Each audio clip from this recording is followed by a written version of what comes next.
All right, so this week in, well, it's a shame, Pat. We could actually do a this week in police brutality.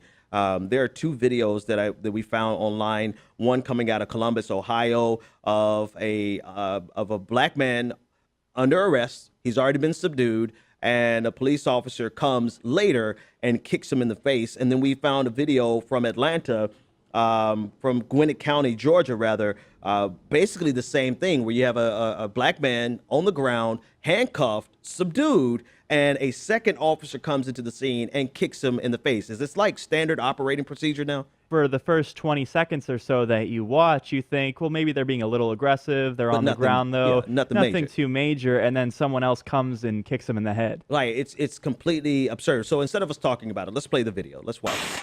I'm mad. They videotaping you, sir. I mean, I see why are you being aggressive, sir? Look, I am. I am, sir. I am, sir. I am, sir. Wow. Oh, my God. Oh, Wow. my God. Are you serious? Are you serious? I got customers, sir. Are you serious? Wow. So, I mean, what do you say? Okay, so let's give the facts. That's all I can really say at this point.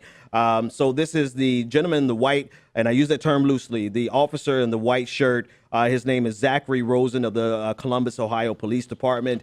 If you recognize the name Zachary Rosen, he was just cleared by a grand jury last month, I believe. Yeah, he was just cleared in the shooting death of another black man, Henry Green. And, you know, not that one case has anything to do with the other, clearly not directly, but if you see this guy, what's his name again? I don't want to call him out of the wrong name. I don't want to use any superlatives to call him. Zachary Rosen comes running in on the scene. The man is already subdued, under arrest, and being relatively cooperative, and he kicks the man in the face. That shows me the type of person and character Zachary Rosen is. At least in this case, the Columbus, and I say at least because we'll have to see what happens, but the Columbus Police Department issued a statement saying that Officer Zachary Rosen is under investigation for his actions that took place involving a suspect under arrest on Saturday, April 8th, 2017. So at least he's under investigation.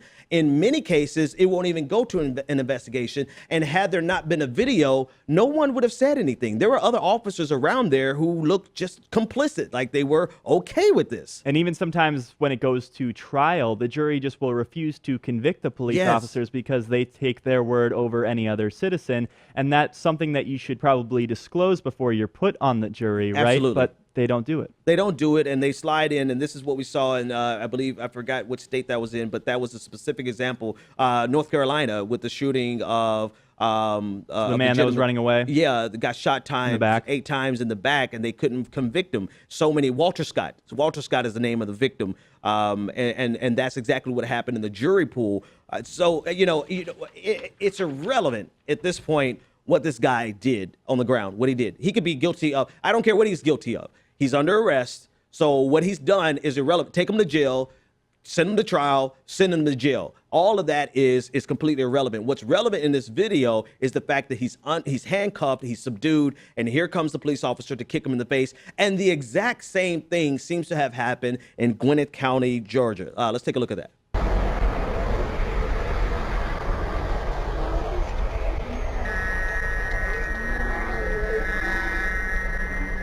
Looks normal here, right? He's under arrest. Here comes another guy. I mean, seriously, he is the man on the ground. For those who are listening to the podcast and the radio show, the man on the ground was subdued enough for the arresting officer to get off the ground and begin to radio someone. So he's comfortably under arrest. He doesn't look to be resisting, doesn't look to be doing anything, but he got caught. He's under arrest. The arresting officer stands up, begins to radio someone, and this maniac out of nowhere runs into the scene and stomps the man's head in the ground. And it's one thing if you're involved in an altercation or the suspect is running away and in the heat of the moment you maybe go a bridge too far. It's another thing to have the suspect subdued on the ground and come in later knowing that he can't do anything, his hands are behind his back, and to kick him in the head like that as if you're some sort of hero. Now here's an example of these are all examples of police losing their minds, right? I'm trying to choose my words very carefully and precisely here. But the guy who we just watched get his head stomped into the ground, if you look at his mugshot, you can see his nose is busted, his face is busted up. But you want to know what he was arrested for and what he was charged with?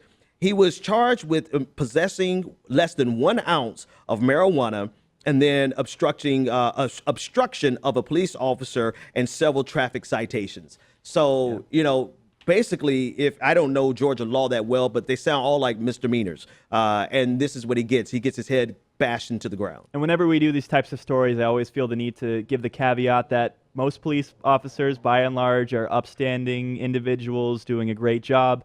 But they're also on the public dollar. They're also people that have to be held accountable because we give them a power that you can't just give to any other citizen, right? And that's why there's a lot of scrutiny. And when stories like this happen, we have to pay attention to it. Yeah, I'm less prone to give that caveat. I used to give that caveat, and I understand why you would do it. I used to do it a lot, but I'm just tired of giving that caveat. The reason I'm tired of giving that caveat is because, in reverse the situation, there's this blanket accusation that's placed on minorities. Anything that happens with any black person, then Black Lives Matter is guilty. So everybody does this generalization and blanket accusations. But more importantly, I think it's wrong in both instances. Right. Yeah, I was going to say more importantly than the tit for tat is the need and the necessity for police officers who are good to step up to the plate and to condemn this type of stuff instead of sitting around idly and allowing it to go on. And the only time someone is held accountable is when it's caught on video. So there may be a lot of good police officers out there,